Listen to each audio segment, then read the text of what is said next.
keluarga kami, yang semoga kita menjadi keluarga di antara keramaian umat alumni SMA 6 Jakarta tahun angkatan 87, yang semoga kita dipanjangkan umur kita di dalam taat, semoga kita dipanjangkan umurnya di dalam ibadah.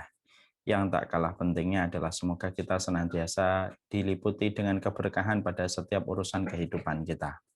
Tentunya kita paham ya, arti keberkahan itu bukanlah ketika kita kaya raya, bukanlah ketika kita sehat sentosa, bukanlah ketika kita memiliki penampilan fisik yang mempesona. Bukan itu yang dinamakan dengan barokah. Barokah itu adalah kullu ma tuzidukum fi ta'ah. Seluruh kondisi dan seluruh keadaan yang menambah ketaatan kita kepada Allah, itulah yang dinamakan dengan keberkahan. Siapapun yang sakit tetapi sakitnya menambah ketaatan, itu sakit yang barokah. Siapapun yang usia muda ketika dia meninggal dunia, ketika dia husnul khatimah, dia mendapatkan barokah. Siapapun yang mereka mendapatkan penampilan yang biasa tetapi dia bertambah ketaatan, dia itulah barokah. Dan itulah yang selalu kita harapkan. Apalah arti kita dipanjangkan umur kita di dalam ketaatan kalau ternyata kondisi kita tidak menambah ketaatan kita kepada Allah. Buat apa kita mendapatkan afiat? Ternyata di ujung afiat yang kita miliki tidak menambah dekatnya positioning kita dengan Allah. Inilah yang menjadikan kita seiring kita meminta kepada Allah dipanjangkan umur kita di dalam taat, seiring kita memohon dipanjangkan umur kita di dalam sehat, maka seiring itu pula kita memohon supaya kita diberikan keberkahan dalam seluruh kehidupan kita, dan kita betul-betul meminta kepada Allah semoga apapun yang terjadi pada kehidupan kita menjadi keberkahan kita kepada Allah Subhanahu wa taala. Kepada Allah kita berserah diri dan kepada Allah kita memohon. Alhamdulillah, tentunya kita senang sekali pada kesempatan sore kali ini akhirnya kita berjumpa. Walaupun kabut dan mendung masih menggelayuti pada kehidupan kita, masyarakat kita, dan bangsa yang sangat kita cintai. Kita tentunya paham Allah tidak menurunkan ujian, Allah tidak menurunkan mendung, kecuali salah satu tujuan indah adanya mendung untuk mengindahkan pelangit pada cakrawala kehidupan kita. Dan Allah ketika memberikan kepada kita ujian, tentunya di balik setiap ujian itu ada kebaikan yang pasti Allah berikan dalam kehidupan kita. Dan itulah yang harus kita yakini karena Allah mengiris takdir sesuai dengan kebijaksanaan yang Allah berikan kepada kehidupan setiap makhluknya. Semoga ujian ini walaupun berat tidak menjadikan kita amnesia terhadap nikmat yang sudah Allah berikan kepada kita. Semoga ujian ini tidak menjadikan kita akuntan paling detail untuk menghitung ujian, tetapi melupakan kebaikan besar yang sudah Allah berikan dalam kehidupan kita. Karena yang kita khawatirkan bukanlah ujiannya. Yang kita khawatirkan adalah ketika kita tidak mampu bersyukur pada setiap ujian yang Allah sajikan pada teras kehidupan kita. Karena itulah yang akan menghilangkan pertolongan dan akan melunturkan pertolongan pada kehidupan kita. Ujian itu pasti kita temukan. Ujian itu pasti kita dapatkan pada setiap langkah kehidupan kita. Dan yang kita khawatirkan bukanlah ujiannya, tetapi yang kita khawatirkan apakah seiring dengan ujian yang datang pula pertolongan Allah kepada kita ataukah tidak. Ini lebih penting untuk kita pikirkan dan kita evaluasi. Dan tentunya kita paham salah satu di antara sebab yang mampu menjadikan turunnya pertolongan Allah dalam kehidupan kita ketika menghadapi ujian, yaitu ketika kita menjadi hamba-hamba yang bersyukur. Bukan hanya ketika dalam kondisi lapang, tetapi bersyukur dalam kondisi sempit.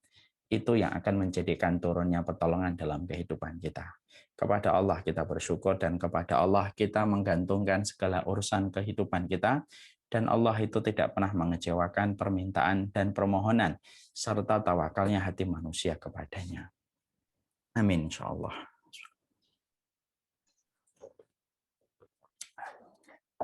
Alhamdulillah, pada kesempatan hari ini berjumpa kembali dengan abang-abang, kemudian kakak-kakak kita di alumni SMA 6, dan kita selalu senang sekali kalau kita selalu bertemu pada Taman Ilmu. Kita selalu bertemu di majelis virtual, kita selalu bertemu pada majelis online, dan kita memang lagi kesulitan untuk bertemu secara offline dan bertemu secara fisik. Tapi kita mengharapkan di balik setiap kajian virtual, kajian online yang kita selenggarakan secara bersama, Moga-moga ini menjadi sebab teringatnya kita nanti pada kehidupan di kampung akhirat kita. Dan kita memohon semoga kita bermula dari taman ilmu, bermuara pada taman surga. Karena surga itu identik dengan ilmu sebagaimana ikan identik dengan airnya. Kepada Allah kita berharap, semoga Allah mempertemukan kita dalam setiap kebaikan ilmu. Dan tentunya saya senang sekali. Kenapa? Senang karena pada dasarnya ketika kita mendapatkan ilmu berarti kita mendapatkan insight dalam kehidupan kita. Sesungguhnya ilmu yang kita pelajari yang menjadi tatanan dan tuntunan dari apa yang dikatakan Allah dan Rasul-Nya bukan bermaksud memenjarakan kita, bukan bermaksud untuk membatasi ruang gerak kita selaku manusia, bukan. Jadi kalau kita, kenapa kita diwajibkan mencari ilmu sesuai dengan perkataan Allah, sesuai dengan perkataan Rasul, bukan untuk memenjarakan kita dan bukan untuk mengambil kemerdekaan kita selaku manusia, bukan. Tapi Allah itu menurunkan kepada kita kewajiban kita untuk mencari ilmu dari perkataan Allah dan perkataan Rasul-Nya, supaya kita mampu membebaskan diri kita dari banyak blind spot kehidupan kita dan banyak titik lemahnya kehidupan kita yang sering tidak mampu kita lihat dengan mata dan pikiran kita sendiri. Fungsinya ilmu adalah memberikan cahaya pada setiap titik blind spot kehidupan yang tidak kita jumpai dan tidak kita lihat dengan mata kepala kita sendiri. Karena itulah manusia itu selalu memiliki blind spot pada hidupnya. Bukankah Mike Tyson masih memerlukan Amato, pelatih tua yang renta? Kenapa? Karena Amato mampu melihat titik lemahnya Mike Tyson dan blind spotnya Mike Tyson ketika bertanding, yang tidak kelihatan oleh Mike Tyson sendiri ketika dia sedang duel bersama dengan lawan ringnya. Itu pula yang kita dapatkan manusia, saya, bapak, ibu, kakak, mbak, semuanya. Kita ini pasti memiliki blind spot pada kehidupan kita. Itulah fungsinya ilmu. Ilmu memberikan cahaya pada setiap titik blind spot pada kehidupan kita. Supaya kita tidak terjerembab pada kegelapan. Supaya kita mendapatkan cahaya. Mulai mengerti mana jalan surga, mana jalan neraka. Kita mulai mengerti mana yang perlu dilakukan dan mana yang tidak perlu dilakukan. Mana yang prioritas, mana yang lebih prioritas. Ketika kita memahami ilmu, ketika kita mempelajari ilmu, ketika kita mencintai ilmu, serta membela ilmu dalam kehidupan kita. Itulah pentingnya kehidupan ilmu dalam kehidupan kita, karena ilmu adalah obat dari getirnya kebutuhan. Sesungguhnya ilmu adalah cahaya dari getirnya kegelapan. Dan beruntung, orang yang beruntung bukan orang yang mengandalkan logika, orang yang beruntung bukan orang yang mengandalkan perasaan. Orang yang beruntung adalah orang yang meletakkan logikanya, meletakkan perasaannya, lalu mereka bermakmum kepada ilmu yang tidak pernah salah dari apa yang Allah turunkan dan apa yang disabdakan oleh Rasulullah Sallallahu Alaihi Wasallam. Semoga kita senantiasa memiliki kelapangan hati untuk bermakmum kepada kebenaran ilmu yang disampaikan oleh Allah. Bapak dan Ibu yang semoga Allah panjangkan umurnya di dalam ketaatan. Tentunya kita paham betul bahwasanya di antara salah satu konsekuensi ketika kita hidup pada zaman hari ini adalah kita ini menjadi pelakon kehidupan. Dan pelakon kehidupan itu setidaknya harus memahami bagaimana situasi dan kondisi yang sedang terjadi ketika dia hidup pada zaman itu. Ini sesuatu yang penting, karena memahami bagaimana situasi dan memahami kondisi itu penting. Sebagaimana itu bukan hanya penting bagi seorang pebisnis, tapi itu juga penting betul bagi seorang manusia dalam kehidupan. Mas Iwan? Jadi kalau kemudian kita dalam kehidupan kita ini harus paham kondisi, kita harus paham waktu yang sedang berjalan ketika kita hidup di dalamnya. Dan itu merupakan perkara yang kita harus ketahui. Layaknya pebisnis. Pebisnis itu betul-betul dia harus mengetahui kondisi dan keadaan. Kapan menggunakan celah, kapan menggunakan kesempatan ketika dia harus berdagang dan menawarkan bisnisnya kepada orang lain. Pedagang yang selalu memperhatikan kondisi yang sedang berkembang, situasi yang sedang terjadi, biasanya pebisnis itu adalah pebisnis yang sukses dengan dinamis ketika dia selalu merespon perubahan. Sama, bukan hanya pebisnis yang membutuhkan sensitivitas untuk memahami waktu dan kondisi. Kita selaku manusia biasa pun sebenarnya ketika kita beriman, salah satu tuntutan keimanan itu adalah bagaimana seorang mukmin itu paham situasi dan paham kondisi. Karena setiap situasi dan setiap kondisi itu ada sikap yang tidak bisa disamakan pada kondisi dan waktu yang lainnya. Dan ini penting. Makanya Rasulullah Shallallahu Alaihi Wasallam itu ternyata adalah betul-betul paham bagaimana memahami situasi. Rasulullah itu mengerti bagaimana memahami kondisi. Karena itu merupakan bagian dari cermin kehidupan ilmu yang ada pada diri Rasulullah. Rasulullah itu paham kondisi, Rasulullah itu paham situasi, Rasulullah itu paham siapa yang menjadi objek dari apa yang ada di hadapannya.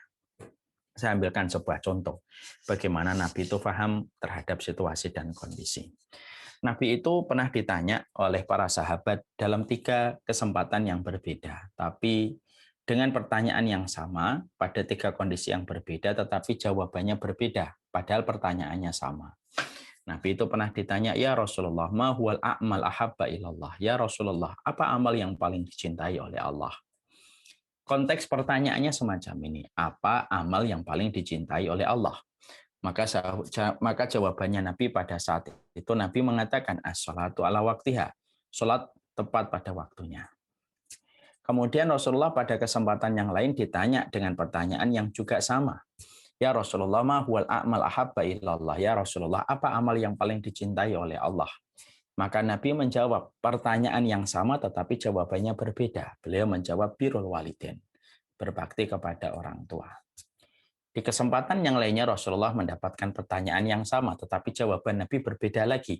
Amalan yang paling dicintai oleh Allah adalah al-jihadu fi sabilillah. Kenapa Nabi itu mendapatkan pertanyaan yang sama di tempat lokasi yang berbeda, tetapi jawabannya bisa berbeda-beda? Padahal maksud dari pertanyaannya sama. Apa amalan yang dicintai oleh Allah? Imam Ibnu Qayyim lalu kemudian menjelaskan kenapa Nabi itu menjawab dengan jawaban yang berbeda-beda padahal pertanyaannya itu sama. Maka Imam Ibnu Qayyim berkata karena Nabi memberikan jawaban yang disesuaikan dengan kondisi orang yang bertanya dan ke situasi yang sedang terjadi. Makanya ketika kondisinya aman, maka tidak ada amal yang paling utama kecuali sholat tepat waktu. Ketika Rasulullah tahu yang bertanya ini punya orang tua yang sedang sakit, maka tidak ada amal yang paling utama kecuali berbakti kepada orang tua. Sebagaimana ketika sedang terjadi yaitu penyerangan musuh-musuhnya Rasulullah ketika datang ke kota Madinah saat itu dan mereka mengancam eksistensi kehidupan kaum muslimin di kota Madinah, tidak ada amal yang paling utama kecuali adalah jihad di jalan Allah. Disitulah Imam Ibnu Qayyim berkata, amal yang paling utama adalah amal yang sesuai dengan kondisi dan waktu. Dan disitulah kita juga mendapatkan sebuah pelajaran besar. Nabi adalah orang yang sensitif terhadap situasi dan kondisi dan menempatkan dirinya sesuai pada kondisi dan situasi yang ada pada waktu itu. Dan inilah yang kemudian menjadikan kita harus paham dan menjadikan kita harus mengerti. Makanya kita harus mengerti waktu. Pebisnis kalau tidak mengerti waktu, maka bisnisnya akan berantakan. Seorang pedagang kalau tidak mengerti waktu, maka dagangannya akan berantakan. Musim hujan jualan es, musim panas jualan sekoteng, tidak akan laku. Tapi pebisnis, pedagang itu akan sukses kalau dia mengerti tentang waktu, kapan memanfaatkan kesempatan-kesempatan, dia akan melejit bisnisnya dan dagangannya. Salah satunya triksnya itu memanfaatkan celah dan kesempatan dari satu situasi yang sedang berkembang. Itu yang kita harus paham. Maka itu pula yang kita harus pahami sebagai orang yang beriman. Nah, orang beriman ketika kita paham, tuntutan keimanan itu adalah menjadikan kita paham situasi dan kondisi waktu sama. Kita hari ini berada pada zaman fitnah. Itulah sering sekali kita menjumpai dan mendapati kabar-kabar yang disampaikan oleh orang-orang solih, oleh orang ahlul ilmi, oleh banyak ustadz di mimbar-mimbar mereka, ketika mereka selalu berkata, kita sekarang hidup pada zaman yang disebut dengan zaman fitnah.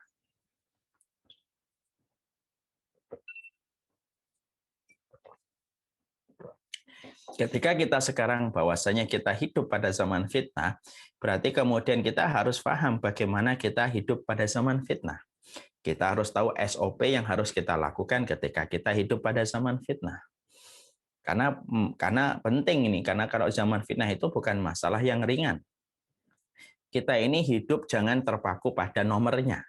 Karena zaman itu bukan hanya masalah nomornya, bukan masalah 99, 2001, 2020, 2021. Jangan terpaku pada deretan angkanya. Tapi kita harus paham bahwasanya deretan angka ini hanyalah angka, tetapi makna di belakang deretan angka pada waktu ketika kita hidup, sebenarnya kita hidup pada zaman fitnah. Dan itulah yang dikatakan oleh ulama, itulah yang dikatakan para ulama-ulama besar ketika mereka mengomentari zaman ini. Berarti ketika kita sudah paham, kita hari ini hidup pada zaman fitnah, maka tuntutan yang harus kita hadirkan pada tuntutan keimanan kepada kita semuanya, yaitu adalah bagaimana memahami kondisi ketika kita berada pada zaman fitnah. Karena yang kita pahami itu adalah kondisi pada zaman fitnah. Dan kita tahu zaman fitnah itu bukan zaman yang ringan. Zaman fitnah itu zaman yang berat, zaman yang sukar, zaman yang sulit. Jangan bangga ya, hidup pada zaman fitnah itu sebenarnya nggak membanggakan karena konsekuensi untuk hidup pada zaman fitnah itu bukan sesuatu yang ringan, yang bisa dipandang dengan begitu mudah dan tidak bisa dianggap remeh dan tidak bisa dianggap temeh. Karena hidup pada zaman fitnah itu merupakan perkara yang berat. Makanya ketika kita tahu saya ini menjadi muslim, saya ini jadi orang tua, saya ini menjadi pekerja pada zaman fitnah, tentunya kita harus paham, lalu apa yang saya lakukan kalau saya menjadi pelakon pada kehidupan ketika saya hidup pada zaman fitnah? Setidaknya kita merangkap dua, kita menjadi orang tua di zaman fitnah atau kita menjadi pekerja di zaman fitnah. Tentunya yang kita lakukan itu harus sesuai dengan tatanan dan sesuai dengan tuntunan yang disampaikan di dalam syariat kita. Karena Allah itu adalah zat yang paling sayang kepada kita. Tidaklah setiap zaman kecuali Allah telah memberikan petunjuk kepada kita. Apa yang harusnya kita lakukan pada setiap zaman, pada setiap situasi berdasarkan kepada sabda-sabda yang disampaikan oleh Rasulullah. Dan ini penting. Makanya ini merupakan tuntutan keimanan. Jadi tuntutan keimanan itu bukan hanya memperhatikan berapa kali kita berzikir mengucapkan astagfirullah, bukan hanya itu. Tuntutan keimanan bukan hanya kita menghitung berapa kali kita beristighfar, bukan hanya itu. Tuntutan keimanan bukan hanya kita menghitung berapa rakaat kita melaksanakan sholat, bukan hanya itu. Tuntutan keimanan ketika kita berada pada zaman fitnah, berarti kita harus paham tentang zaman fitnah, bagaimana kita memahami zaman fitnah itu apa, dan bagaimana mempersiapkan ilmu kita supaya kita tidak terjerembab kepada kerusakan yang bisa menghancurkan agama kita, karena salah satu konsekuensi yang berat ketika hidup pada zaman fitnah itu apa? Sesungguhnya tergerusnya manusia dari kebenaran itu lebih cepat daripada mereka yang tidak hidup pada zaman fitnah. Makanya sampai Rasulullah Shallallahu Alaihi Wasallam kan mengatakan ada orang yang di pagi harinya beriman, sore harinya bisa kafir. Dan itu yang mengatakan Rasulullah. Ini bukan menakuti, tetapi maksud dari perkataan yang disampaikan Rasul supaya memberikan kewaspadaan kepada kita, supaya kita tahu apa yang harus kita lakukan kalau kita sadar. Kita hanyalah manusia di akhir zaman yang harus paham bagaimana zaman fitnah supaya kita tidak terjerembab kepada kerusakan. Ya, makanya kemudian karena kita ini kemudian hidup pada zaman fitnah, berarti kita itu pengen selamat dari zaman fitnah kan? Bagaimana kita bisa selamat dari zaman fitnah kalau kita tidak mengetahui fitnah-fitnah itu apa saja? Makanya ada sebuah pernyataan yang disampaikan oleh para ulama, inna sa'ida liman junnibal fitnah. Sesungguhnya orang yang berbahagia itu adalah orang yang dijauhkan dari fitnah-fitnah. Ya kan? Berarti kalau kita pengen bahagia, mendapatkan kebenaran pada kehidupan kita, berarti kita harus paham tentang fitnah-fitnah itu apa saja. Kita ini ingin mempelajari keburukan. Kita ini juga harus mempelajari keburukan. Jadi di dalam keimanan itu bukan hanya mengajak kita supaya kita hanya mempelajari tentang kebaikan, tentang pahala sholat duha, tentang pahala sholat tahajud. Bukan itu saja. Tapi termasuk referensi pada iman adalah bagaimana kita mempelajari keburukan, bukan untuk mengamalkan keburukan, tetapi menjaga kita dari keburukan itu. Orang yang tidak tahu bahayanya makanan kolesterol, maka dia akan sering makan kolesterol. Orang yang tidak paham bahayanya gula, maka dia akan sering minum dengan gula. Itu bahayanya kalau kita tidak tahu. Maka sama ketika kita tidak tahu bahayanya tentang satu zaman, tentang satu situasi, maka kemungkinan kita akan terjerembab dan mendapatkan impas bahayanya dan mandorotnya itu akan datang dalam kehidupan kita. Makanya dikatakan inna sa'ida liman junniba al-fitan. Orang yang bahagia itu orang yang dijauhkan dari fitnah-fitnah. Makanya ada pernyataan yang lain, kaifa yattaqi man la yadri ma yattaqi.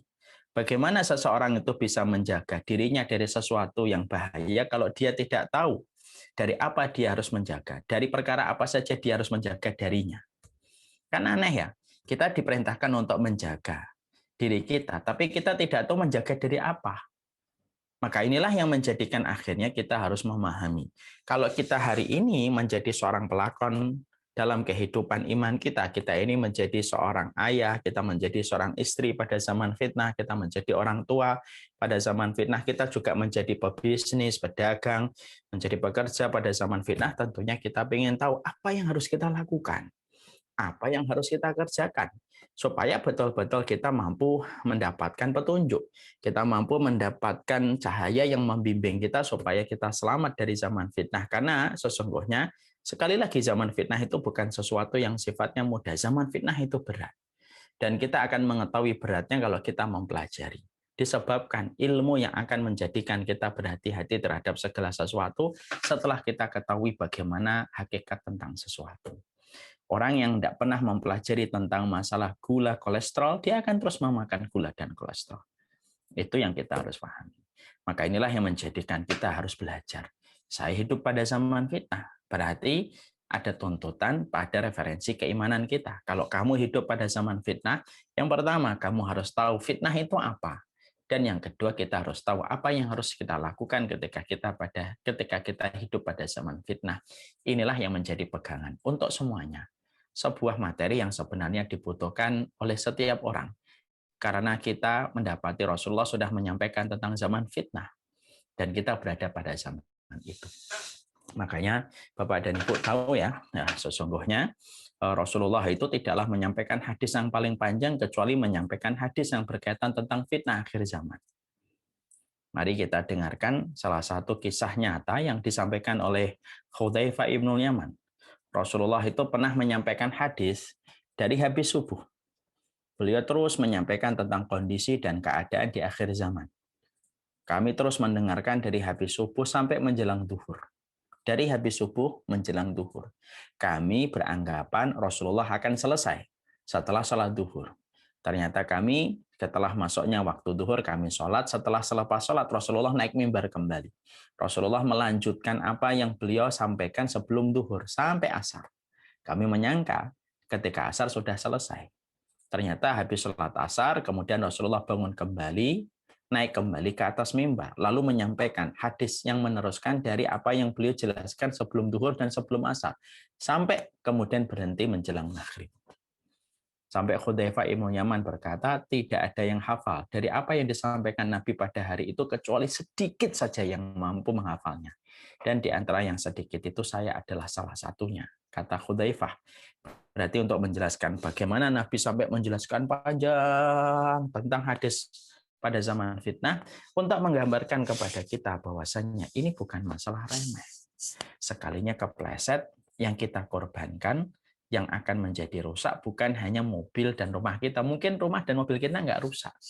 Tapi sekalinya kita kepleset pada zaman fitnah, yang rusak itu kehidupan akhirat dan kehidupan kebenaran dan kebaikan dalam kehidupan kita. Dan itulah yang kemudian mengkhawatirkan kalau kita tidak memahaminya. Makanya di sisi yang lainnya juga kita mendapati orang semakin beriman itu semakin takut pada fitnah. Orang itu kalau semakin beriman itu takut pada fitnah, bukan menantang fitnah. Makanya kenapa orang hari ini kok tidak ada yang takut sama fitnah-fitnah ya Ustadz ya? Ya karena mereka tidak tahu fitnah itu apa. Padahal maaf ya, sekelas Umar bin Khattab saja takut sama fitnah. Kita tahu ya, orang yang menjadi penduduk surga yang dinobatkan oleh Nabi ketika Rasulullah yang mengabarkan, itu salah satunya Umar bin Khattab. Orang yang pernah berdiri bersama Rasulullah, Abu Bakar, Utsman, kemudian Rasulullah sampai Gunung Uhud bergetar, sampai akhirnya Gunung Uhud itu dihentakkan kakinya Nabi dan berkatalah Rasulullah, ihda'i anti ya Uhud. Tenanglah kamu Uhud, di atasmu ada Nabi, di atasmu ada Siddiq, dan di atasmu doa orang yang akan mati syahid. Dan ternyata ucapan Nabi benar. Siapa Nabi? Rasulullah sendiri. Siapa Siddiq? Abu Bakar Siddiq. Siapa yang akan menjadi mati syahid? Umar bin Khattab dan Utsman, yang dua-duanya mati syahid dibunuh oleh pembunuh. Di situ kita mendapati seorang dan setingkat Umar bin Khattab saja takut sama fitnah.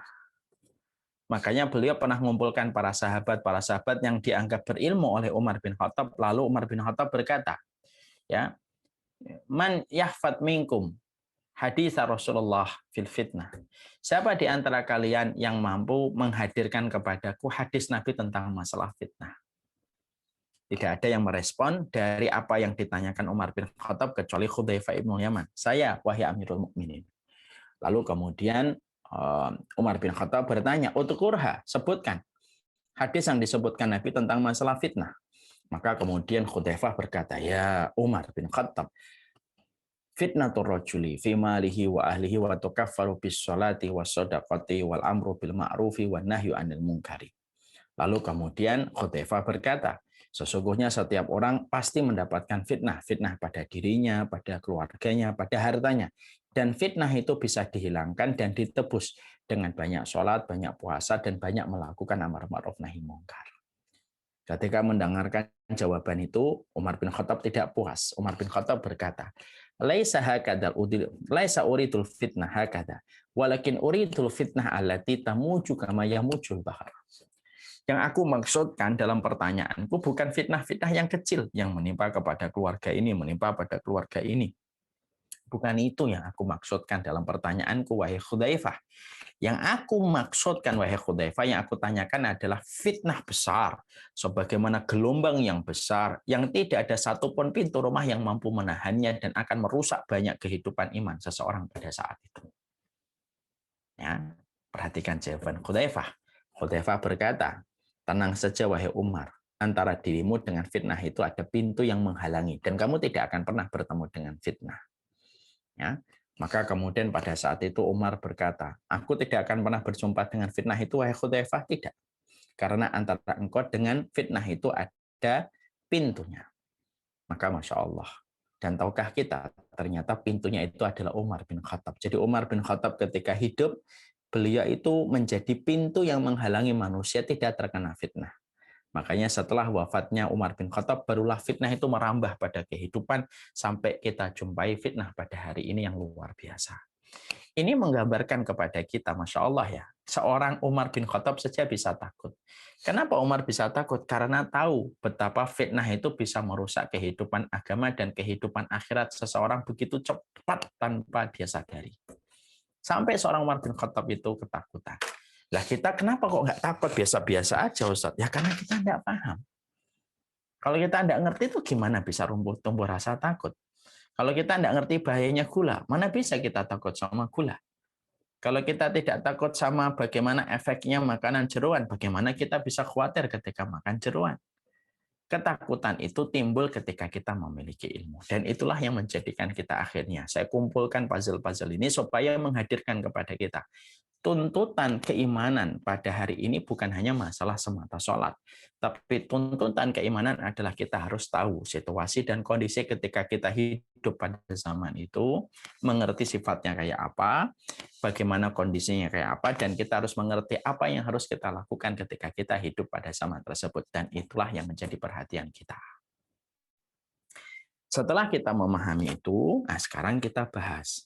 Sekarang kan tadi saya mengatakan ada dua setidaknya penjelasan yang harus kita pahami. Satu, kenapa zaman ini disebut dengan zaman fitnah. Yang kedua, bagaimana sikap yang harus kita lahirkan ketika kita setelah mengetahui makna-makna fitnah yang sebenarnya.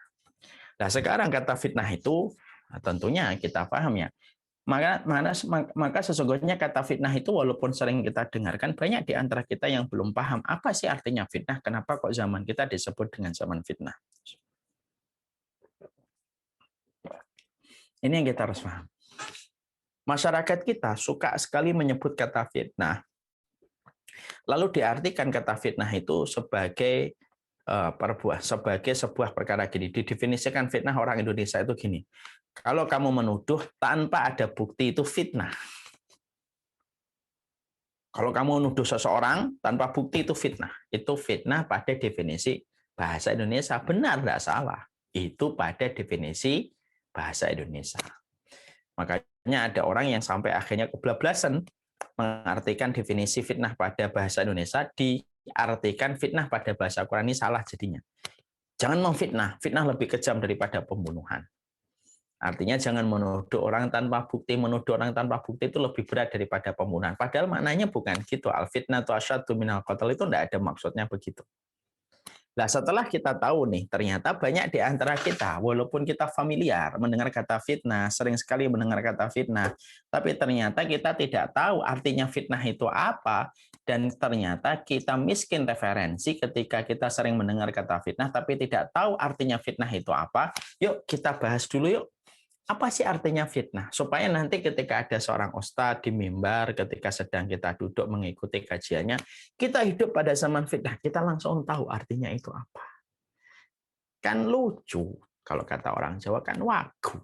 Kalau kita sering mendengar kata fitnah, tetapi kita tidak tahu arti dan definisi fitnah yang sering kita dengarkan, padahal kata fitnah diulang-ulang di dalam Al-Quran. Kalau tidak salah 11 kali. Diulang-ulang di dalam hadis. Bahkan tadi saya menyampaikan hadis yang paling panjang, yaitu hadis yang menceritakan tentang fitnah-fitnah yang akan terjadi dan menimpa pada kehidupan masyarakat. Dan kita kan pengen selamat. Selamat itu bukan hanya kita sholat. Selamat itu bukan hanya kita puasa. Selamat itu ketika kita tahu bagaimana menyelamatkan diri kita dari pintu-pintu fitnah. Dan kita harus menyelamatkan dari diri kita dari pintu fitnah itu ya harus mengetahui apa yang harus dilakukan. Sekarang kita fokus kepada bab yang kita jelaskan yang pertama. Yuk kita gali arti fitnah di dalam Al-Quran. Al-Quran itu membidik kata fitnah dan memiliki makna yang berbeda-beda. Maka kemudian ini kita harus pahami dulu supaya tidak sampai absurd kata fitnah ini kita dengarkan. Yang pertama, kalau sebelum saya menyampaikan ini, saya akan menyampaikan sekitar 5 makna atau 6 ya. 6 makna kenapa kemudian disebut dengan zaman fitnah. Walaupun artinya ada 11 makna, ya, tapi saya menjelaskan 6 saja untuk mewakili. Supaya kita setidaknya memiliki petunjuk kenapa zaman ini disebut dengan zaman fitnah. Yang pertama, disebut dengan zaman fitnah itu karena samar-samar antara yang benar dengan yang batil.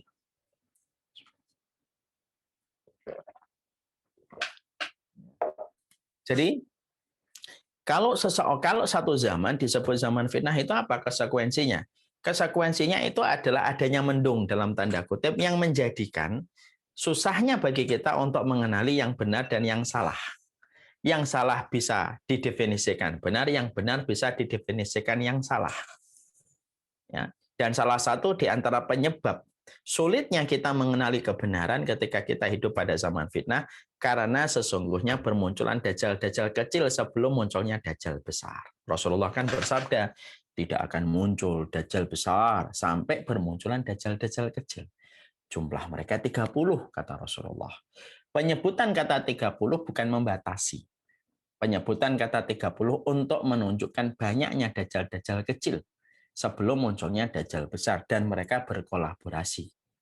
Apa yang mereka kolaborasikan? Mengambil sesuatu yang paling berharga dalam kehidupan kita. Apa yang paling berharga dalam kehidupan kita? Mobil? Enggak. Dajjal kecil dan dajjal besar tidak tertarik sama mobilmu.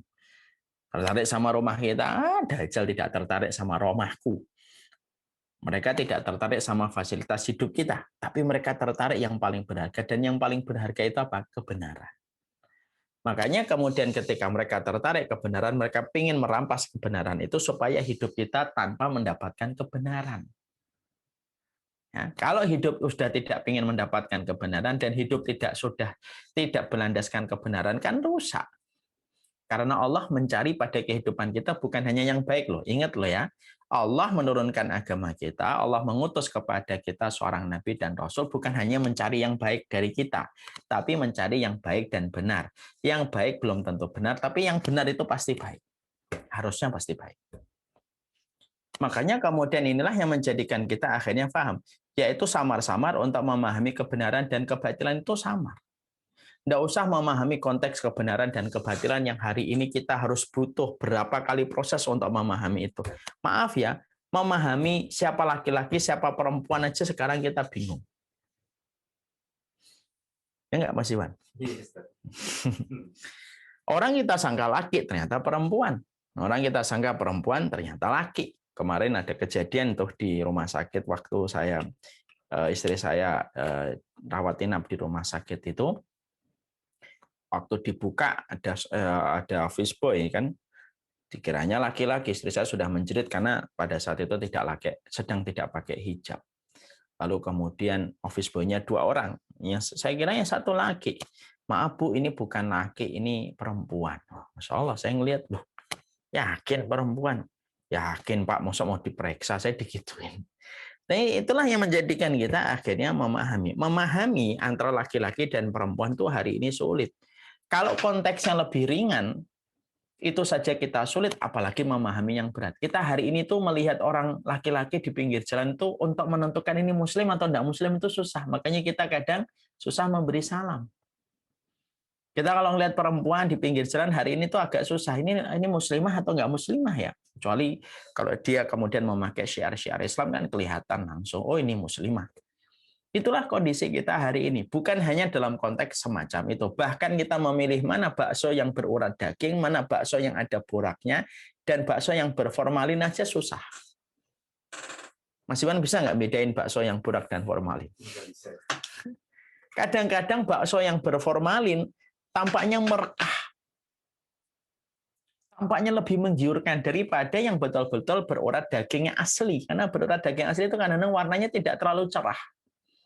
Loh, sampai urusan kita memilih bakso mana yang bersih betul-betul baksonya, tidak ada boraksnya, tidak ada formalinnya, tidak ada bahan-bahan berbahaya. Itu kita bedakan dengan bakso yang mengandung bahan berbahaya, itu kita sulit. Bahkan kalau kita sering membeli hari ini barang ori dan KW. Membeli barang KW, kalau kita sandingkan dengan barang ori itu sama persis. Sama persis ini. Ini barang ori, ini barang KW. Itu persis betul. Dan itu menjadikan kita, kalau memahami masalah onderdil antara yang ori dan KW, memahami tentang bakso yang berformalin dan tidak berformalin, kemudian memahami perempuan, kita susah membedakan mana laki dan perempuan hari ini, memahami mana yang muslim dan tidak muslim hari ini susah. Loh, apalagi dalam konteks yang lebih berat daripada persoalan contoh-contoh yang tadi saya sebutkan, yaitu kebenaran. Itulah kenapa disebut zaman fitnah. Karena susah bagi kita untuk mengenali kebenaran itu tidak gampang. Ya. Betul-betul kemudian susah. Bahkan susahnya mengenali kebenaran bisa jadi sebagaimana susahnya kita melihat virus corona itu kayak apa. Saya itu hari ini selama 1 tahun itu sudah mendengar kata corona, COVID, bahkan termasuk orang yang pernah di-endorse sama COVID, itu pernah sakit. Tapi saya tidak melihat ujungnya COVID itu kayak apa sih? Bentuknya kayak apa? Terus ketika di dalam tubuh itu kayak apa? Kita tidak pernah melihat secara langsung kecuali melihat di televisi tampilan-tampilan slide-slide pendek. Ya itu baru corona. Makanya kemudian Allah menyampaikan di dalam surat Al-Anfal 73, illa taf'aluhu takun fitnatun fil ardi wa fasadun kabir. Kalau kamu para muslimin tidak melaksanakan yang diperintahkan oleh Allah, jadi kalau setiap orang itu sudah tidak berkomitmen kepada apa yang Allah perintahkan, Allah menyebutkan takun fitnatun fil ardi, akan terjadi kerusakan. Fitnah disebutkan oleh Allah pada ayat ini surat Al-A'raf 73, surat Al-Anfal 73. Kata fitnah, takun fitnatun fil ardi, artinya apa? Samar-samar. Kita susah untuk mengenali yang benar dan yang salah itu yang mana. Kita sangka kuning itu adalah emas, ternyata kotoran. Susah. Sekarang tuh saya sering sekali menjumpai berapa banyak orang yang menikah, ternyata menikahnya sama laki-laki. Selama ini dia ditipu sama pasangannya yang betul-betul mirip sama perempuan. Loh, itu masalah itu masalah hanya jenis kelamin sekarang membingungkan, apalagi masalah konteks yang lebih berat daripada urusan jenis kelamin, yaitu kebenaran. Ini bukan menakut-nakuti, tapi ini menjelaskan fakta. Bahwasanya inilah yang disebut zaman fitnah. Makanya ketika kita hidup pada zaman yang semacam ini, lalu kita berleha-leha, tidak pernah memberikan effort, tidak pernah memberikan usaha untuk betul-betul memahami jalan-jalan kebenaran yang Allah turunkan, ya hati-hati.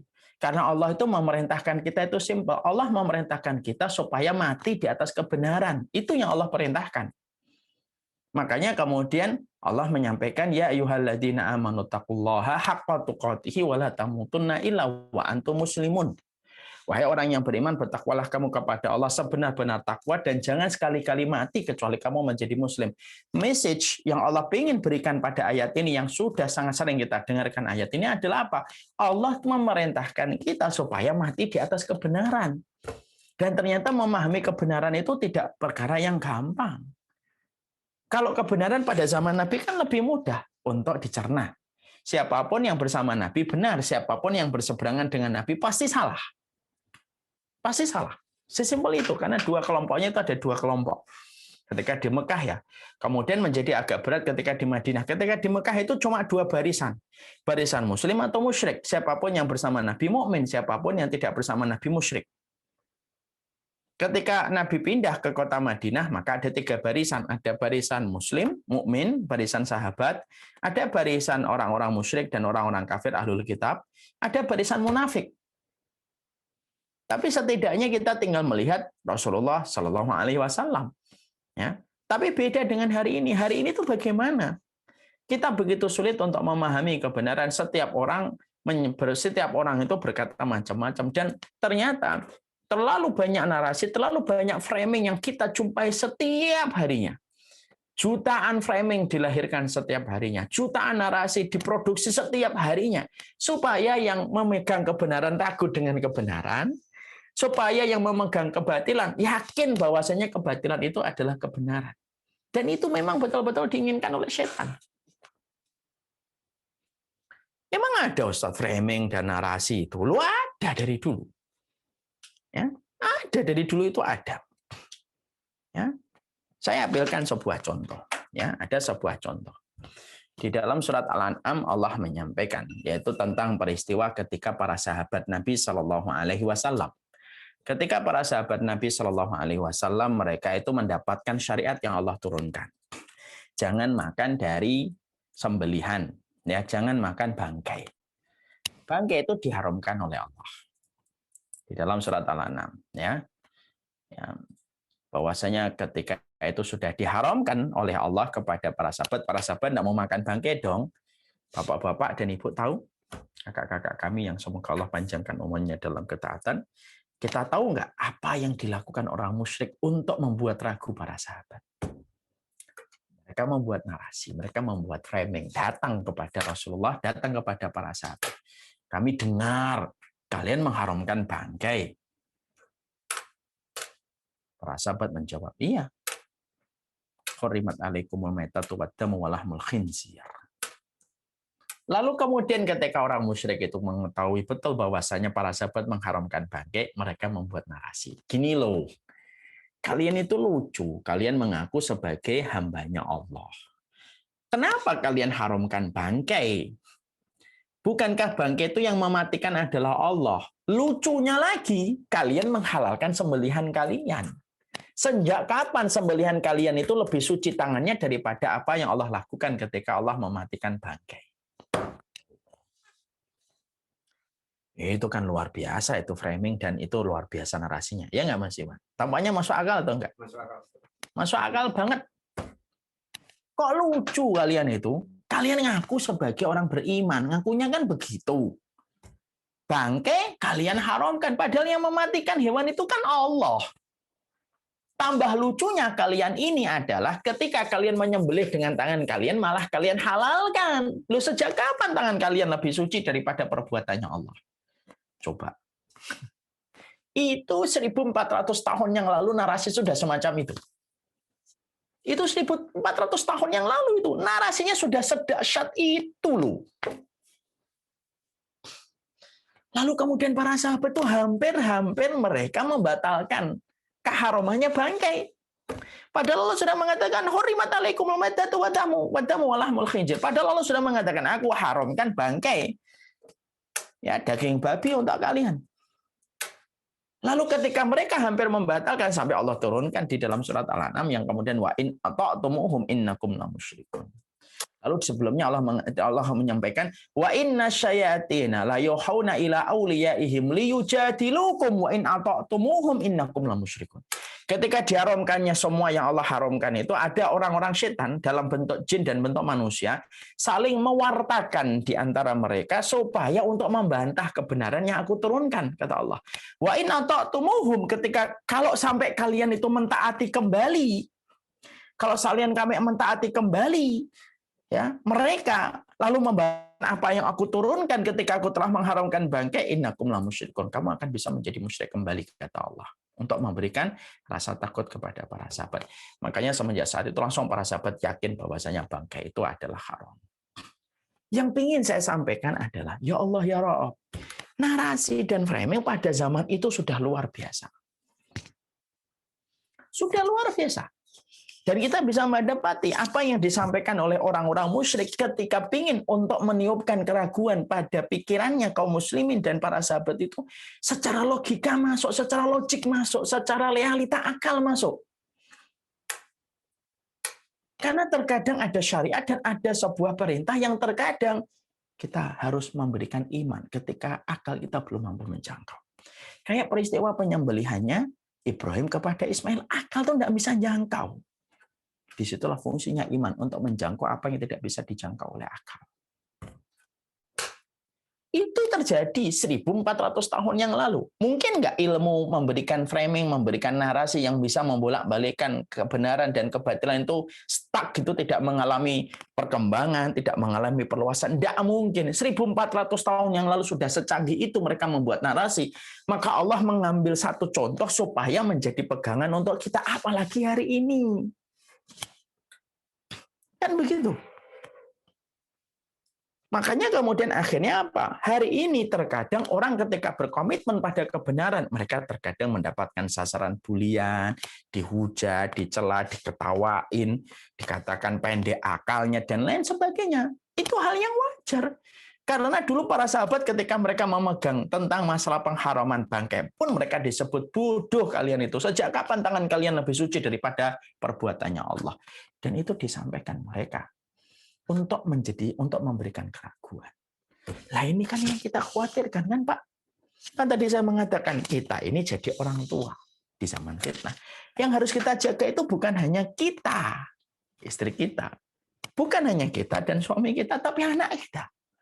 Makanya kalau kita sudah mengetahui ini, lalu kemudian kita masih berleha-leha, tidak ingin mempelajari tentang bagaimana kita di dalam beragama, padahal beragama merupakan tiket keselamatan kita menuju kepada surganya Allah.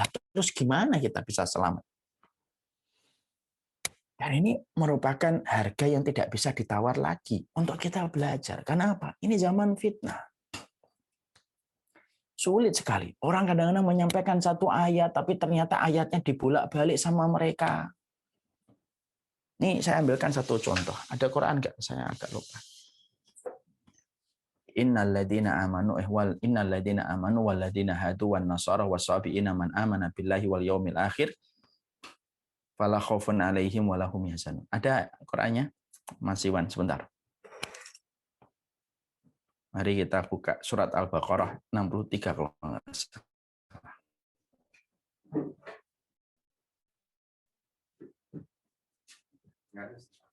Dari bawah. Ya. Ada satu ayat di dalam Al-Qur'an yang kemudian dikatakan oleh Allah. Sesungguhnya orang-orang yang beriman, orang-orang Yahudi dan Nasara dan kemudian Sabiin yang mereka beriman kepada Allah dan hari akhir, maka sesungguhnya tidak ada ketakutan bagi mereka dan tidaklah mereka merasa khawatir. Ayatnya jelas ya. Ayatnya jelas nih. Ternyata ayat ini sering dipelintir. Ya, ayat ini sering sekali dipelintir. Saya lupa ayatnya. Mari kita belajar. Bagi yang ibu-ibu dan bapak sekarang buka buka ayat 63.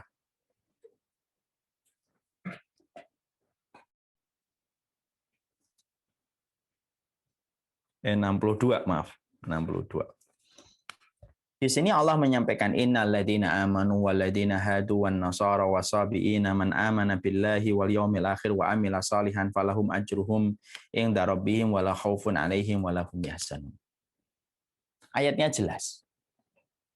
Sesungguhnya orang yang beriman, terus kemudian orang Yahudi dan Nasara dan Sabiin yang beriman kepada Allah dan hari akhir dan beramal soleh, maka mereka mendapatkan pahala di sisi Allah. Tidaklah mereka mendapatkan ketakutan dan tidaklah mereka itu dalam kondisi bersedih.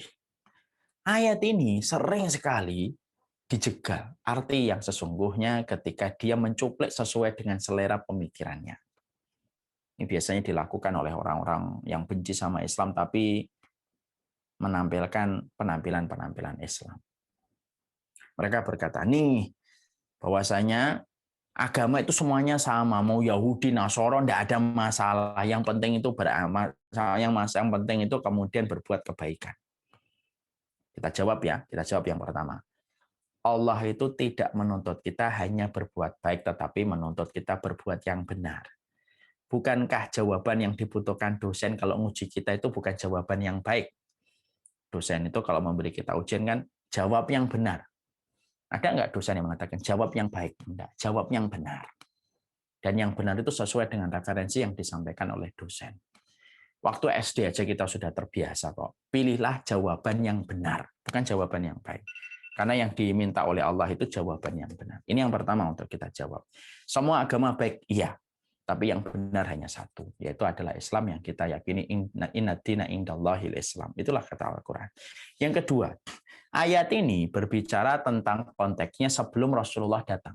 Siapapun Yahudi, Nasara, sebelum datangnya Rasulullah, mereka mengikuti kitab Taurat dan mereka jujur mengikuti kitab Injil. Mereka jujur mengikuti Nabi Musa dan Isa dan mereka beramal soleh, mereka mendapatkan pahala di sisi Allah. Tapi semenjak datangnya Rasulullah dan setelah diutusnya Rasulullah, semuanya harus mengimani Rasulullah karena itulah tanda kebenaran. Makanya siapapun yang tidak mengimani Rasulullah itu akhirnya apa? Kebenarannya tidak akan dianggap oleh Allah dan tidak akan pernah menjadi kebenaran. Nah, hidup pada zaman fitnah ini saya sampaikan. Surat Al-Baqarah 62 ini dibaca, artinya tidak dikaji, tafsirnya. Lalu dibawa, diperdagangkan ayat ini ke mana-mana. Yang akhirnya menjadikan orang kemudian ragu dengan kebenaran Islam. Ini salah satu contoh. Kalau kita sampaikan contoh banyak betul dalam kehidupan kita yang kemudian kita ini akan berbenturan dengan hal-hal semacam ini tuh banyak dalam kehidupan kita.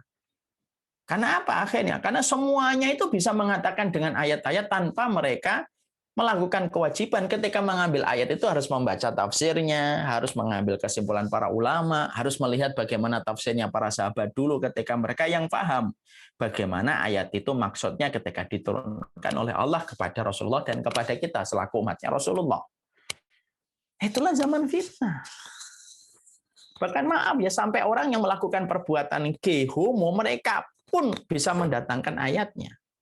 Mereka bisa mendatangkan ayatnya. Ayat itu diambil bukan menjadi kebenaran, tetapi ayat itu diambil menjadi pembenaran dan menjadi dalil, bukan menjadi dalil. Jadi saking begitu beratnya kita pada zaman fitnah itu, sampai kita jumpai orang itu membuat narasi, bukan mengambil kebenaran, tapi mengambil pembenaran. Bukan mengambil dalil, tetapi mengambil dalih. Loh, sampai orang yang melakukan homo pun hari ini bisa mendatangkan ayat di dalam Al-Quran. Itulah beratnya pada zaman fitnah. Makanya Nabi sampai mengatakan apa? Gigitlah kebenaran sunnahku itu dengan gigi geraham. Karena memang betul-betul susah. Ya, jadi sesungguhnya setan-setan kecil, sesungguhnya dajjal-dajjal kecil itu berkolaborasi dengan dajjal besar. Dan tidaklah mereka itu mengambil kecuali yang paling berharga. Yang paling berharga bukan rekening kita, bukan emas kita, bukan mutiara kita. Yang paling berharga itu adalah kebenaran yang harusnya kita imani sebagaimana yang kita imani dari Rasulullah yang mendakwahkan kebenaran kepada para sahabat yang diimani oleh para sahabat. Nah, ini yang menjadikan kita harusnya berevaluasi. Kita merenung, ya Allah, kalau hidup pada zaman fitnah itu berat, lah menjadikan kita hati-hati. Belajar agama kembali, hati-hati, mengkaji kembali kebenaran, tidak gampang untuk menyimpulkan sesuatu, terlebih lagi ketika hanya melihatnya di media mainstream. Jangan pernah membuat standar kebenaran itu kepada berita. Yang sejatinya kita tahu media mainstream hari ini mereka begitu gagap untuk memegang komitmen kebenaran. Nah, ini menjadi masalah dan menjadi lebih berat yang menjadi lebih berat lagi apa? Kalau kita memikirkan anak-anak kita. Pak, Ibu, abang-abang dan kakak-kakak yang semoga Allah rahmati, kita pada hari ini aja sudah berat. Ketika baru mengetahui arti fitnah di dalam Al-Quran nomor 1 aja sudah begitu berat. Sekarang kita bisa bayangkan 10, 15 tahun, 20 tahun lagi fitnah itu tidak semakin ringan, semakin berat. Semakin berat lagi. Makanya masih ingat nggak? Dulu ketika kita tahun 2000-an nggak gini-gini amat ya dulu ya. Kelihatannya kita enggak kemudian sampai bergonta-ganti isu yang macam-macam ya dulu. Kan kita sering begitu. Itu tahun 90-an. Baru beda 10 tahun, 20 tahun sudah beda banget. Ada nggak orang pada tahun 90-an yang mengatakan G itu ada di dalam Al-Quran? Nggak ada. Ada nggak orang yang mengatakan pada tahun 90-an bahwasanya zina itu kalau suka sama suka tidak jadi disebut zina? Nggak ada kok. Ada nggak pada tahun 90-an yang mengatakan bahwasanya Palestina itu teroris dan bukan Israel? Nggak ada, semua pada tahun 90-an sepakat kok yang jahat itu Israel kok. Kalau sekarang kan enggak. Baru beda 20 tahun itu sudah beda banget. Makanya kita pikirkan tuh anak-anak kita terus piye? Anak-anak kita terus gimana? Mereka akan menghadapi zaman yang jauh lebih berat daripada zaman kita. Yang berat itu bukan hanya masalah mencari harta yang halal, itu juga tambah berat. Karena berbagai macam tekanan hidup itu nanti akan terus mereka rasakan, terutama ketika kita menghadapi banyak beban yang dialami oleh negara ini, yang tentunya beban itu akan dilimpahkan kepada warganya kan. Akhirnya beban orang untuk mencari harta yang halal itu semakin susah. Itu baru masalah harta, belum masalah ketika kita harus betul-betul memastikan anak kita itu jangan sampai kena fitnah. Nah, itu yang menjadikan kita akhirnya harus banyakin doa. Banyakin belajar referensi. Jangan sampai muslim terputus referensinya terhadap agama dia sendiri. Dan itu menjadi sebuah perenungan untuk kita. Itu yang pertama. Apa yang kedua, Ustadz? Disebut dengan zaman fitnah. Nah, itulah yang akan kita bahas pada pertemuan kita selanjutnya. Sudah jam 5:05. Ya, tentunya tak terasa sudah 1 jam lebih kita menyampaikan kajian ini. Insya Allah ini menjadi sebuah pegangan untuk kita. Insya Allah. Memang hidup pada zaman fitnah itu tidak ringan. Ya, tapi bagaimanapun ini adalah satu irisan yang Allah berikan dalam kehidupan kita. Kita cukupkan insya Allah pada pertemuan berikutnya kita akan lanjutkan. Semoga kita masih bisa melanjutkan kajian tema ini. Apa artinya fitnah yang kedua, ketiga, keempat, kelima. Dan apa yang harusnya kita lakukan ketika kita pada zaman fitnah. Karena kita adalah pelakon kehidupan yang Allah iris. Kita hidup pada zaman fitnah dengan berbagai macam konsekuensi. Makanya orang yang hidup pada zaman fitnah, kalau mereka mampu menjaga keimanan, mereka mendapatkan pahala yang besar di sisi Rasulullah dan mendapatkan pahala yang besar di sisi Allah. Ini yang dapat saya sampaikan. Saya kembalikan kembali kepada Pak Rahmat. Baik Ustadz, terima kasih atas sharingnya. Sekarang pesertanya tadi sempat 60 Ustadz. Alhamdulillah. Ini saya kumpulkan beberapa pertanyaan Ustadz dari kolom chat ke direct message ke saya dan ke WhatsApp saya Ustadz. Mohon izin untuk membacakan ya Ustadz ya. Ya, silakan Pak Rahmat. 3 aja ya Pak Rahmat ya. Oh 3, baik. Baik, insya Allah. Saya bacakan Ustadz. Yang pertama Ustadz, Assalamualaikum warahmatullahi wabarakatuh. Apakah yang dimaksud dengan fitnah mati dari doa ini? Allahumma inni a'udzubika min azabi jahannam wa min azabil qabri wa min fitnatil mahya wal mamati wa min syarri fitnatil masyai'id dajjal. Mohon dalil dan pencerahannya Pak Ustadz minta.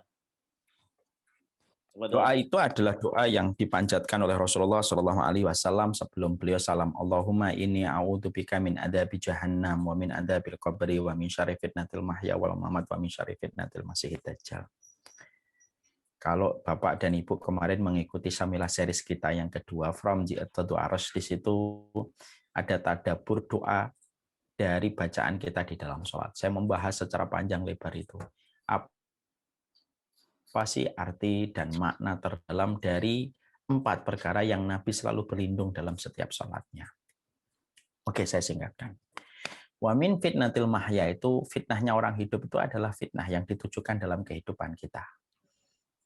Contoh, kita ingin berbuat kebaikan, kita ingin untuk menghijrah, tapi ada teman-teman kita berkata, nanti lo miskin, nggak akan kuat lo hidup kalau kayak gitu. Akhirnya kita tidak jadi melaksanakan perjalanan hijrah kita karena fitnah yang ditimbulkan dari orang yang terdekat kita. Itu fitnah. Ada laki-laki yang sudah baik sama istrinya, setia menjaga komitmennya bersama istrinya, tiba-tiba dia mendapatkan fitnah dengan seorang wanita, lalu akhirnya terjerumus kepada godaan wanita itu. Akhirnya dia pasrah pada pelukan wanita itu dan meninggalkan seluruh kemapanan yang dia sudah dapatkan bersama keluarganya. Itu kan fitnah orang yang hidup. Belum lagi ketika kita tidak melakukan kesalahan, tiba-tiba dituduh salah, padahal kita tidak merasa melakukan itu. Itu fitnah orang yang hidup. Kemudian memfitnatil mahya wal mamat. Fitnah orang mati itu gimana? Fitnah ketika mati itu ya fitnah ketika mendapatkan adab kubur. Itu kan fitnah kematian sebenarnya. Karena kita ketika dalam kondisi mati, maka kita mendapatkan fitnah kubur. Fitnah itu apa? Ujian dalam kehidupan alam kubur kita. Kalau kita mampu menjawab, kita mendapatkan naimul qabr. Kalau kita mampu menjawab, kita mendapatkan kenikmatan kubur. Kalau kita tidak mampu menjawab, karena tidak punya iman, pembangkangan, kedurhakaan kita, maka sesungguhnya kita akan mendapatkan yaitu adab kubur. Itu yang dimaksudkan dengan fitnatul mamat. Wallahu a'lam bishawab. Baik, Ustaz. Saya bacakan kembali untuk yang selanjutnya. Ini mungkin terkait yang tadi framing nih, Ustaz. Assalamualaikum, Ustaz. Beberapa hasil keputusan hukum membingungkan dan menurut masyarakat tidak mencerminkan keadilan. Kasus yang lainnya adalah perbedaan interpretasi dari para pihak yang berseberangan. Masing-masing merasa itulah kebenaran. Apakah yang membelokkan kebenaran itu yang bisa kita maknai sebagai dajjal-dajjal kecil? Ya, betul, Ustaz. Siapapun mereka yang berusaha merubah kebenaran Allah, lalu menjadi sebuah kebatilan dan kebatilan dirubah dengan segala upaya mereka menjadi kebenaran, itulah sifatnya dajjal kecil, kata para ulama. Itulah setan. Setan manusia itu apa?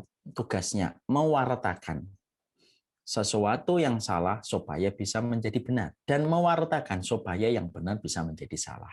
Dan itu yang Allah sampaikan di dalam surat Al-An'am, wa inna syayatina la yuhuna ila awliyaihim liyujadilukum. Setan-setan dari kalangan jin dan manusia itu selalu berusaha untuk membantah kamu ketika kamu sudah memegang kebenaran.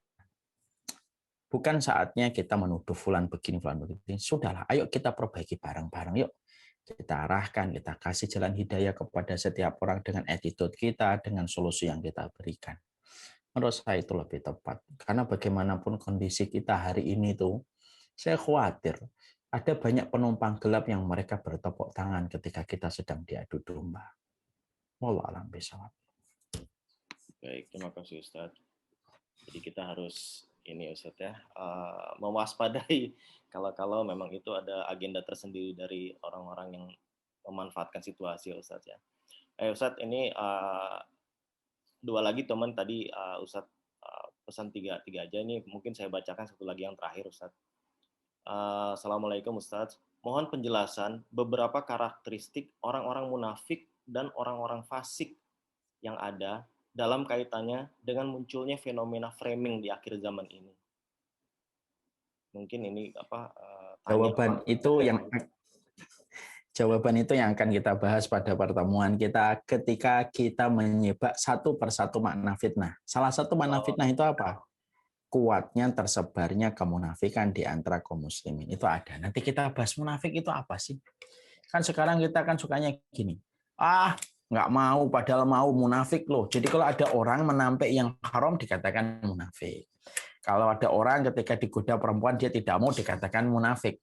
Tapi kalau orang berzina, kalau orang itu minum khamr, dikatakan wah ini loh orang yang patut diapresiasi. Mereka berani jujur dalam hidupnya, tidak khawatir dan tidak takut. Kita ini bingung hari ini.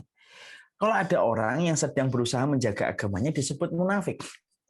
Kalau ada orang yang mereka itu melampiaskan seluruh syahwatnya ketika tidak kuat untuk menahan syahwatnya dikatakan sebagaimana orang yang apa adanya.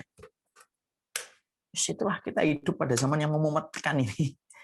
Makanya semoga kita memahami.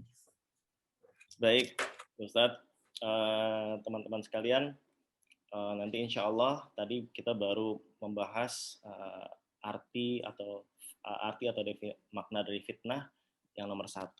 Yang selanjutnya nanti insya Allah di kajian-kajian selanjutnya dari Ustadz akan menyampaikan poin-poin selanjutnya. Dan sebelum kita mengakhiri ini, Ustadz, tadi sebagaimana Ustadz pesankan bahwa memang kita mensikapi ini dengan penuh kewaspadaan ya Ustadz, ya. Jangan sampai kita terjebak kepada agenda-agenda yang akan dimanfaatkan menjadi sesuatu hal yang negatif di zaman fitnah akhir zaman ini.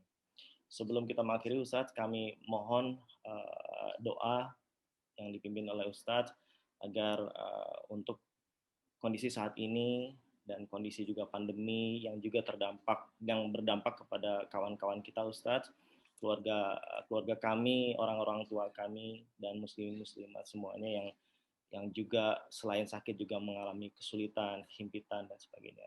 Mohon doanya Ustadz. Terima kasih Ustadz. Bismillahirrahmanirrahim. Allahumma inna nas'aluka bikulli ismin sammaita bihi nafsaka wa lam tahu ahada min khalqika wa ista'sarta fi ilmin ghaib. Allahumma inna nas'aluka bi anna nashhadu an la ilaha illa anta al-ahadus samad alladzi lam yalid wa lam yulad wa lam yakul lahu kufuwan ahad. Rabbana zalamna anfusana wa illam taghfir lana wa tarhamna lanakunanna minal khasirin. Ya Allah, ya Rabb, yang kami menyembah-Mu, bergantung kepadamu dalam segala urusan kehidupan kami. Perbaikilah seluruh kehidupan kami, ya Allah. Jangan Engkau tinggalkan kami walaupun sekejap mata. Kami mengadu, mencurahkan beban kami hanya kepada Engkau, ya Allah. Ada banyak di antara kami yang sakit, ya Allah. Tidak ada zat yang mampu menyembuhkan kecuali adalah Engkau. Sembuhkanlah mereka, ya Rabbana, sebagaimana Engkau mampu menyembuhkan penyakitnya Nabi Ayub dengan kesembuhan yang tidak meninggalkan bekas. Ya Allah, jadikanlah mereka yang hari ini sedang mendapatkan musibah, ditinggalkan senyuman orang-orang yang mereka cintai, ya Allah. Berikanlah kelapangan hati mereka sebagaimana kelapangan hati Ummu Salamah ketika sedang ditimpa ujian ditinggalkan suaminya dan mendapatkan pengganti yang lebih baik ketika mendapati Rasulullah menjadi pendamping barunya. Ya Allah, ya Rabbana, ya Mujibah Sa'irin, jagalah kami, ya Allah, dari segala macam fitnah yang nampak dan tidak nampak. Kami berlindung dari adab jahanam, kami berlindung dari adab kubur, kami berlindung dari dajjal, dan kami berlindung dari segala macam perkara yang bisa merusak kehidupan akhirat dan agama kami, ya Allah. Berapa banyak orang-orang yang mereka mulus di dalam penampilan, megah di dalam rumah tinggal, tetapi mereka rusak agama mereka dan rusak akhirat mereka, ya Allah. Maka jadikanlah kami, ya Allah, selamatkanlah kami pada zaman-zaman fitnah ini, supaya terjaga keselamatan agama kami, supaya terjaga keselamatan akhirat kami, ya Allah. Karena sesungguhnya tidak ada yang mampu memberikan perlindungan dalam kehidupan kami kecuali adalah Engkau. Selamatkanlah anak-anak kami, ya Allah. Jagalah anak-anak kami. Engkau adalah zat yang tidak pernah menyia-nyiakan titipan, ya Allah. Kami titip anak-anak kami, ya Allah. Mereka akan hidup pada zaman yang jauh lebih berat daripada zaman kami, ya Allah. Titip, ya Allah, jagalah mereka dari fitnah yang merusak, jagalah mereka dari perkara yang bisa menjadi malapetaka dalam kehidupan akhirat kami, supaya kami bisa berjumpa dengan anak-anak kami dalam kehidupan kami di akhirat. Mudahkanlah urusan kami, ya Allah. Berkahilah dalam setiap apa yang kami lakukan dan apa yang kami ucapkan. Ampuni dosa-dosa kami, ya Allah, sebagaimana Engkau mengampuni dosanya Adam dan Hawa. Rabbana zalamna anfusana wa illam taghfir lana wa tarhamna lanakunanna minal khasirin. Wassallallahu ala nabiyyina Muhammad walhamdulillahi rabbil alamin. Rabbana atina fid dunya hasanah wa fil akhirati hasanah wa qina adzabannar. Amin, amin, Allahumma amin. Terima kasih, jazakallah Ustadz. Insya Allah nanti bulan depan kita lanjutkan ke materi yang selanjutnya Ustadz. Baik. Pak Rahmat, saya mau nge-share video 1 menit, boleh? Boleh sekali Ustadz, masih panjang waktunya. Silakan Ustadz. Jazakallah khair.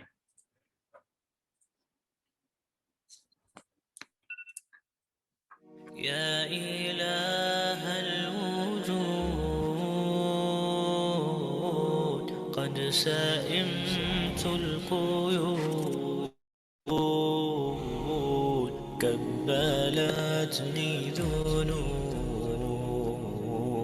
ومللت الخطوب أنت رب رحيم مدني بهداك وارعاني بحماك واقبلت توبتي واغسلا حوبتي أنت رب رحيم.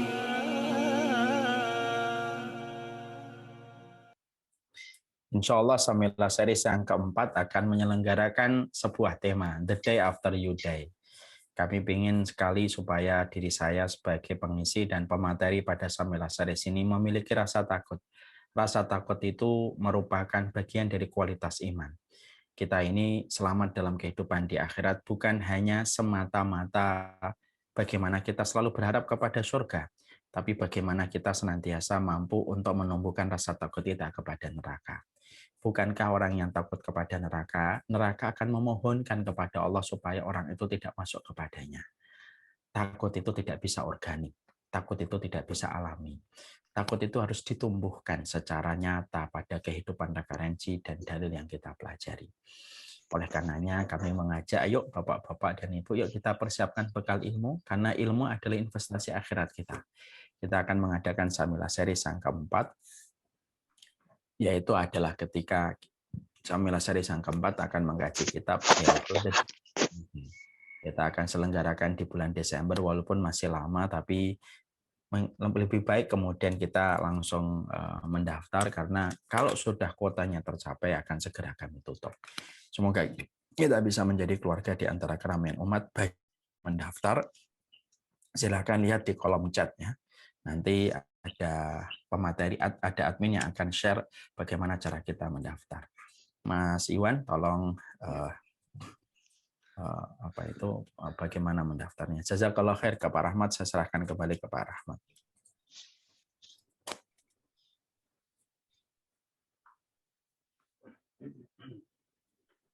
Masih di mood, Mat. Terima kasih Ustadz. Teman-teman sekalian, nanti insya Allah akan saya share linknya lewat grup WhatsApp. Silakan disebar ke teman-teman yang lainnya untuk nanti kita bersama-sama mendaftarkan diri untuk mendapatkan ilmu lewat Samila Series nanti yang keempat di bulan Desember insya Allah. Terima kasih Ustadz Umar Mita, Bapak Basam, dan tim yang telah berkenan menemani kami bersilaturahim dan memberikan ilmu yang bermanfaat bagi kami. Insya Allah akan kami amalkan bersama keluarga kami. Amin. Dan apa-apa yang tadi di-share oleh Ustadz, insya Allah menjadi bekal sedikit dari apa yang kita ikhtiarkan untuk menghadapi fitnah di akhir zaman ini, sambil nanti kepada seri-seri selanjutnya untuk menghadapi fitnah zaman ini. Amin, insya Allah. Juga ke teman-teman semuanya yang telah berkenan hadir meluangkan waktunya di majelis ilmu yang sangat dicintai Allah Subhanahu wa taala ini. Terima kasih semuanya.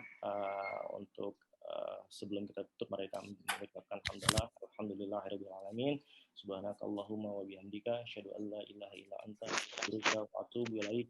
Assalamualaikum warahmatullahi taala wabarakatuh. Jazakumullah khair. Waalaikumsalam. Jazakallah khairan. Terima kasih. Syukran Ustaz. Terima kasih Ustaz. Sama-sama. Sehat terus ya Ustaz. Terima kasih Ustaz. Terima kasih Mamat. Bisa kalau Ustaz. Assalamualaikum. Waalaikumsalam warahmatullahi wabarakatuh.